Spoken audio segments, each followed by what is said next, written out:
In this video, I'll guide you through how to save a Substack post as a draft so you can come back to it later without publishing it right away. This is really handy when you have an idea or you start writing something, but you're not quite ready to share it with your subscribers yet. First, open your browser and go to substack.com. Make sure you're signed into your account. If you're not, log in the way you normally do so you can access your writing tools and your publication dashboard. Once you're logged in, you should see your usual Substack interface with options to create and manage your content. Next, look for the Create button. This is usually near the top of the page, often in the main navigation or at the top of your dashboard. Go ahead and click on Create. This is where Substack gives you different options for what you want to make, like a post, a podcast, or a note, depending on your account.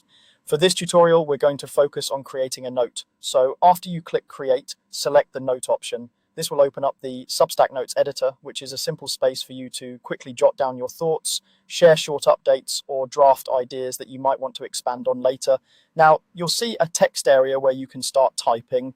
This is where you type what's on your mind. Go ahead and write your note or the start of your post. You can keep it as short or as long as you like. The important thing is just to get your ideas down. Don't worry about making it perfect at this stage. You're simply creating something you can save and return to later. Take a moment to review what you've written. You might fix a typo or add a sentence, but remember, you're not publishing yet. This is all about saving your work in progress. Once you're done for now and you're ready to step away from the editor, instead of posting it, you're going to back out of the note. To do that, look for the option to cancel. Click on Cancel. This might feel a little counterintuitive because usually cancel means you're about to lose your work. But in this flow, cancel is what leads you to the option to save your note as a draft instead of publishing it. After you click Cancel, Substack will prompt you with a choice so you don't accidentally lose what you've written.